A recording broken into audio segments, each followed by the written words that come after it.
Hello friend, मेरे YouTube channel पर आपका स्वागत है। आज हम इस नए वीडियो में पढ़ने वाले हैं सीडीपी से तो एग्ज़ाम में 30 क्वेश्चन रहता है, लेकिन इस वीडियो में हम 15 क्वेश्चन सेट किए हैं जो आपका PYQ के आधार पे दिया गया है। अभी तक जितने लेटेस्ट जिस टाइप से क्वेश्चन एग्ज़ाम में पूछा जा रहा है उसी टाइप के उसी आधार पे ये क्वेश्चन इसमें बनाया गया है और आशा करते हैं कि ये क्वेश्चन और ये वीडियो आपके लिए बहुत उपयोगी होगा। इस वीडियो को आप लोग पूरा देखने का प्रयास कीजिएगा और अगर कोई भी प्रॉब्लम हो आप मुझे कमेंट करके बता सकते हैं। तो स्टार्ट करते हैं हम लोग। फर्स्ट क्वेश्चन है कि बाल विकास के संदर्भ में निम्नलिखित में से कौन सा कथन सही है। यानी मुझे वैसा बताना है जो बाल विकास के संदर्भ में हो, वही आंसर आपका सही होगा। ऑप्शन ए कह रहा है कि विकास केवल मात्रात्मक होता है और इसे मापा नहीं जा सकता, तो विकास केवल मात्रात्मक नहीं होता है, यह गुणात्मक भी होता है। गुणात्मक विकास मात्रात्मक और गुणात्मक भी होता है। मात्रात्मक कहने का मतलब है जिसे हम लोग माप सकते हैं, जिसे हम लोग माप सकते हैं। जैसे जैसे बच्चे का शरीर का आकार, आकार उसका वजन, शरीर का आकार, वजन, वजन और उसका जो शारीरिक अंगों का विकास है उसको हम लोग माप सकते हैं बाहरी। गुणात्मक गुणात्मक जो भी है उसको मापा नहीं जा सकता। नेक्स्ट दिया हुआ है कि विकास एक सतत निरंतर चलने वाली प्रक्रिया है जो गर्भ धारण से जीवन पर्यंत चलती है। तो राइट ऑप्शन आपका बी हो जाएगा, क्योंकि विकास एक जन्म से लेके यानी गर्भ धारण से लेके मृत्यु तक चलती है। ऑप्शन सी है कि विकास केवल आनुवांशिकता पर निर्भर करता है, पर्यावरण पर नहीं। तो ऑप्शन सी आपका गलत है, क्योंकि विकास आनुवांशिकता और पर्यावरण दोनों पर निर्भर करता है। आनुवांशिकता की अगर बात करें, जो माता पिता के जिनसे जिन बच्चों का विकास होता है, जैसे उनका रंग, रूप, आकार, आंखों का रंग, ये सब आनुवांशिकता के आधार पर निर्भर करता है, जबकि पर्यावरण पर निर्भर करता है उसके सीखने की क्षमता, समझने की क्षमता, ये सब। ऑप्शन डी है कि सभी बच्चों में विकास की गति बिल्कुल एक समान होती है। तो सभी बच्चों में विकास की गति बिल्कुल एक समान सभी में नहीं होता है, कोई जल्दी सीखता है तो कोई लेट से सीखता है, इसलिए विकास की गति एक समान नहीं होती है। नेक्स्ट क्वेश्चन है कि बच्चों के शारीरिक विकास की दिशा शीर्षगामी होती है, इसका क्या अर्थ है। ऑप्शन दिया हुआ है कि विकास केंद्र से बाहर की ओर उंगलियों की तरफ होता है। ऑप्शन बी है विकास पैरों से शुरू होकर सिर की ओर जाता है। ऑप्शन सी है विकास सिर से शुरू होकर पैर की दिशा में आगे बढ़ता है। ऑप्शन डी है केवल किशोर अवस्था में ही होता है। तो विकास केंद्र से बाहर की ओर होता है, ये तो सही है, यानी विकास केंद्र से बाहर की ओर होता है। तो इसमें पूछा है बच्चों की शारीरिक विकास की दिशा क्या है। शीर्षगामी, शीर्षगामी का मतलब होता है शीर्षगामी का मतलब है शीर्ष, सिर, और गामी का मतलब होता है आगे बढ़ने वाला। गामी का मतलब होता है आगे बढ़ने वाला वाला। तो वैसा आंसर खोजना है जो शीर्षगामी को फॉलो करे। तो ऑप्शन बी है विकास पैरों से शुरू होकर सिर की ओर जाता है, तो नहीं, ये गलत है।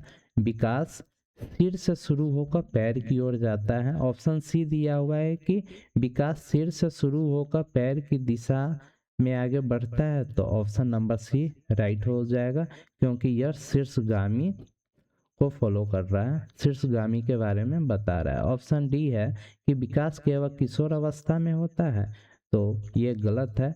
विकास विकास गर्भ धारण से लेके मृत्यु तक होता है। नेक्स्ट है विकास के समीपस्थ दूराभिमुख सिद्धांत के अनुसार विकास किस प्रकार का होता है। तो ऑप्शन है सिर से पैर की ओर। ऑप्शन बी है शरीर के केंद्र से बाहर या परिधि की ओर, सामान्य से विशिष्ट की ओर, केवल बाह्य अंगों का विकास होता है। तो बच्चों का तो विकास के समीपस्थ दूराभिमुख सिद्धांत के अनुसार विकास किसी ओर होता है, तो विकास होता है ऑप्शन बी है शरीर के केंद्र से बाहर या परिधि की ओर। समीप अस्थ का मतलब होता है जो केंद्र के अगल आसपास का जो अंग होता है, आस पास का जो अंग होता है उसमें विकास होता है। दुर्विमुख का मतलब होता है केंद्र से बाहर की ओर, तो आशा करते हैं आप इस चीज को समझ गए होंगे। नेक्स्ट क्वेश्चन है बच्चों का विकास निम्नलिखित में से किसका परिमाण है? बच्चों का विकास निम्नलिखित में से किसका परिमाण है? ऑप्शन ए दिया हुआ है केवल उसके माता पिता से मिली आनुवांशिकता का, तो नहीं, केवल माता पिता के आनुवांशिकता पर नहीं है, ये पर्यावरण का भी आधार है। ऑप्शन बी है केवल उसे मिलने वाले अच्छे वातावरण और भोजन, तो नहीं, ये गलत है। ऑप्शन सी है आनुवांशिकता और पर्यावरण के बीच जटिल अंतःक्रिया का, तो ये राइट आंसर है, क्योंकि बच्चे का विकास निम्नलिखित में से किसका परिमाण पूछ रहा है, तो ऑप्शन सी कह रहा है कि आनुवांशिकता और पर्यावरण के बीच की जटिल अंतःक्रिया का, तो ये सही है। ऑप्शन डी है केवल स्कूल में मिलने वाली शिक्षा का, तो नहीं, केवल स्कूल में मिलने वाली शिक्षा पर आधारित नहीं है। क्वेश्चन नंबर 5 है कक्षा में बच्चों की व्यक्तिगत विभिन्नताओं को ध्यान में रखते हुए एक शिक्षक को क्या करना चाहिए? यानी कक्षा में जो बच्चे हैं वो अलग अलग प्रकार के हैं, तो उन्हें जो अलग अलग प्रकार के हैं उन्हें व्यक्तिगत विभिन्नता बोला जाता है। इसे हमें एक समस्या के रूप में नहीं देखना है, ये एक संसाधन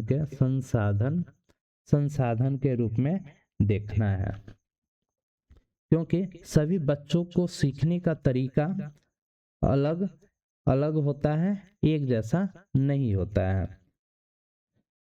पाठ योजना, बच्चों के सीखने के लिए जो पाठ योजना बनाना चाहिए वह लचीला होना चाहिए, न कि जटिल। ऑप्शन दिया हुआ है सभी बच्चों के लिए एक जैसा कठोर नियम बनाना चाहिए, यानी सभी बच्चों के लिए एक जैसा कठोर नियम बनाना चाहिए, तो कठोर नियम दिया हुआ है, तो ये गलत है कि सभी बच्चों के लिए कठोर नियम नहीं बनाना चाहिए, लचीला नियम बनाना चाहिए। लचीला नियम से क्या होता है कि बच्चे कुछ अपने मन से, कुछ बच्चे के मतलब विभिन्न प्रकार के बच्चों से मिलकर वहाँ से सीखते हैं, इसलिए कठोर नियम बनेगा तो कोई किसी से बात नहीं कर पाएगा, जिसके कारण इसका दुष्प्रभाव बच्चे पर पड़ेगा। ऑप्शन बी है बच्चों की विविध शिक्षण आवश्यकताओं के अनुसार अलग अलग और लचीली शिक्षण विधियों का उपयोग करना चाहिए, तो ऑप्शन नंबर बी सही है कि सभी बच्चों की विविध शिक्षण आवश्यकता के अनुसार, यानी बच्चों को जो सीखने की आवश्यकता है उसके अनुसार, कोई बच्चा है बहुत तेज सीखता है, कोई बच्चा है बहुत धीरे सीखता है, तो इसको देखने के अनुसार सभी बच्चों में जो सीखने की आवश्यकता है अलग अलग है, और शिक्षण विधि कैसी होनी चाहिए? लचीली होनी चाहिए। ऑप्शन सी है धीमी गति से सीखने वाले बच्चों को कक्षा से बाहर कर देना चाहिए, तो ऑप्शन नंबर सी एकदम गलत है कि धीमी गति से सीखने वाले बच्चे को बाहर नहीं किया जाना चाहिए।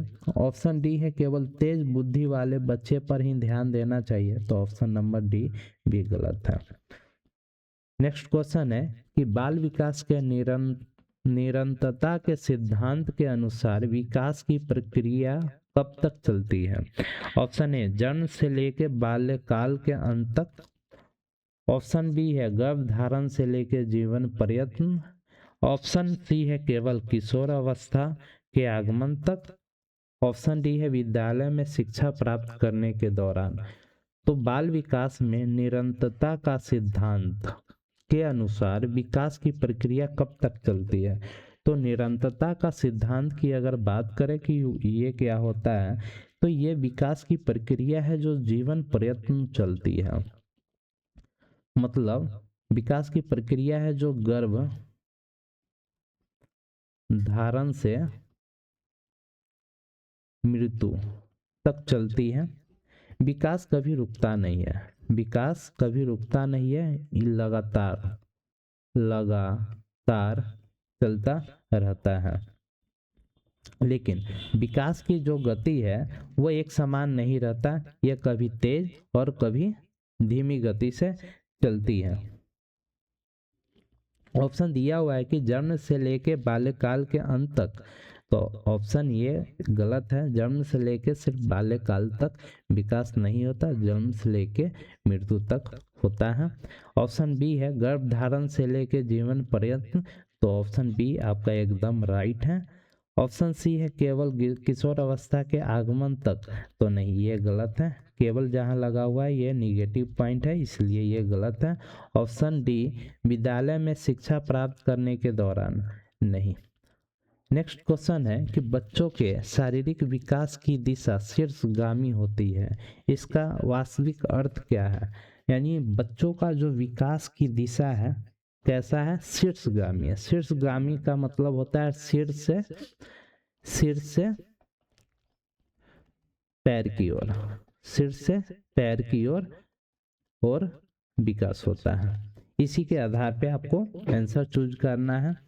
विकास पैर से शुरू होकर सिर की ओर जाता है, तो ये गलत है, क्योंकि विकास सिर से शुरू होकर पैर की ओर जाता है। क्यों? क्योंकि पहले बच्चा अपने सिर पर नियंत्रण स्थापित करता है, उसके बाद धीरे धीरे अपने अंगों पर, और उसके बाद वो अपना कार्य करना शुरू करता है। ऑप्शन बी है विकास शरीर के केंद्र से बाहर की ओर होता है, तो ये सही है कि विकास शरीर के केंद्र से बाहर की ओर होता है, ये सही है। लेकिन ये शीर्षगामी मुझे इसमें चूज करना है। विकास सिर से शुरू होकर पैर की दिशा की ओर होता है, इसलिए ज़्यादा आंसर आपका ये सही है।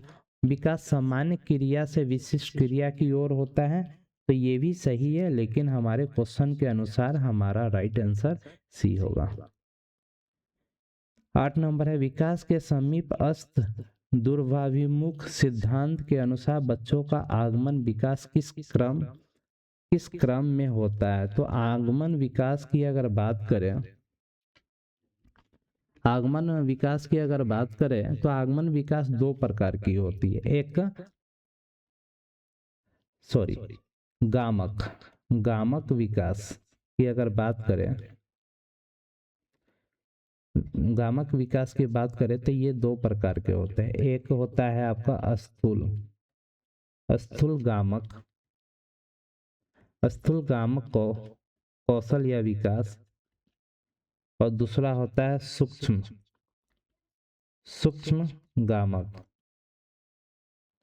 कौशल। स्थूल गामक मतलब इसमें भारी काम किया जाता है कि चलना,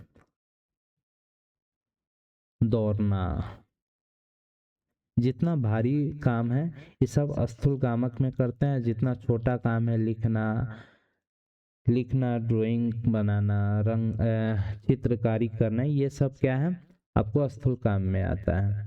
तो समीप अस्त दूरभाभिमुख का मतलब है, समीप अस्त का मतलब होता है जो केंद्र के आसपास पे नियंत्रण स्थापित करता है। और दूरभाभिमुख का मतलब होता है केंद्र से बाहर की ओर, जो केंद्र से बाहर की ओर। तो ऑप्शन है सिर से पैर की ओर, ये तो सही है, लेकिन ये शीर्षगामी है।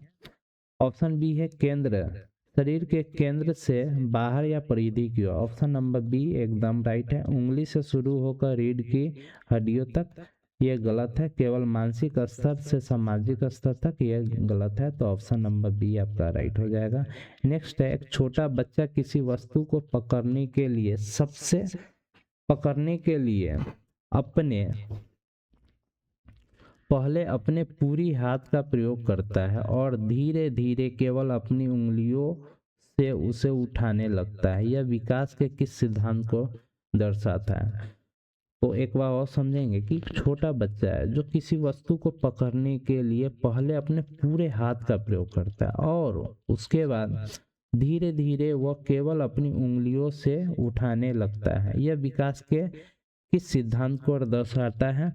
तो ऑप्शन नंबर ए आपका दिया हुआ है कि एकीकरण का सिद्धांत है। ये सामान्य से विशिष्ट की ओर होता है, यानी बच्चा पहले क्या कर रहा है, पूरे हाथ से पकड़ रहा है, उसके बाद एक उंगलियों से उठाने का प्रयास कर रहा है। तो ये काम क्या हो रहा है, ये सामान्य से विशिष्ट की ओर हो रहा है। तो राइट आंसर आपका ऑप्शन ए हो जाएगा। ऑप्शन ए राइट हो जाएगा। ऑप्शन बी दिया हुआ है विकास की असततता का सिद्धांत, मतलब विकास क्या होता है, रुक रुक के चलता है। तो ऐसा नहीं है, विकास रुक रुक के नहीं चलता है, विकास निरंतर चलने वाली प्रक्रिया है। विकास निरंतर चलने वाली प्रक्रिया है। ऑप्शन सी है व्यक्तिगत विभिन्नता का सिद्धांत। तो व्यक्तिगत विभिन्नता का सिद्धांत बच्चों के विकास की, ये आपका गलत है। ये क्या है कि बच्चों के विकास की अलग अलग होती है। बच्चों का जो विकास होता है, बच्चों में विकास, बच्चों में विकास अलग अलग होता है। ऑप्शन डी है कि पूरी तरह से केवल पर्यावरण पर निर्भर करता है। तो नहीं, यह पर्यावरण पर नहीं, यह आनुवंशिकता पर भी निर्भर करता है। राइट आंसर आपका option number A. Question number 10 है कि बाल विकास में आनुवंशिकता की भूमिका के संबंध में कौन सा कथन सत्य है? आनुवंशिकता की क्या भूमिका है उसके बारे में आपको बताना है। ऑप्शन ए पूरी तरह से परिवर्तनशील होता है, इसे बदला जा सकता है। आनुवंशिकता जिस बच्चे का विकास जिस माता और पिता के जीन से हुआ हो उसको कभी बदला नहीं जा सकता है। तो ऑप्शन नंबर ए पूरी तरह से गलत है। ऑप्शन बी है यह माता पिता से प्राप्त जैविक संरचना को निर्धारित करती है जो स्थिर होती है। ऑप्शन नंबर बी आपका राइट है। इसके ऑप्शन सी है इसका बच्चों के शारीरिक बनावट पर कोई प्रभाव नहीं पड़ता। आनुवंशिकता का प्रभाव पड़ता है उसका रंग, उसका शरीर का आकार, ये सब उसको प्रभावित करता है। ऑप्शन डी है ये केवल लग गया, इसलिए ये गलत है। लेकिन दिया हुआ है कि बच्चों की स्कूली शिक्षा के बाद सक्रिय होता है। तो ऑप्शन नंबर डी आपका गलत है। नेक्स्ट है मानव विकास के संदर्भ में परिपक्वता किसे कहा जाता है? मानव विकास के संदर्भ में तो ऑप्शन नंबर ए दिया हुआ है अभ्यास और प्रशिक्षण के माध्यम से व्यवहार में आने वाला बदलाव। ऑप्शन बी है एक आनुवांशिक और जैविक प्रक्रिया जिसके तहत उम्र के साथ अंग स्वयं कार्य करने योग्य होते हैं। ऑप्शन सी है मित्रों के साथ सामाजिक और बातचीत का दायरा बढ़ाना। ऑप्शन डी है पुरस्कार और दंड के अनुशासन में रहना। तो ये कह रहा है कि मानव विकास के संदर्भ में परिपक्वता किसे कहते हैं? तो राइट आंसर आपका बी होगा कि ये आनुवांशिक और जैविक प्रक्रिया जिसके तहत उम्र के साथ अंग स्वयं कार्य करने लगते हैं। राइट आंसर आपका बी होगा। अभ्यास और प्रशिक्षण के माध्यम से व्यवहार में आने वाला बदलाव। तो परिपक्वता के बारे में कुछ हम लोग समझेंगे कि यह एक जन्मजात आनुवांशिक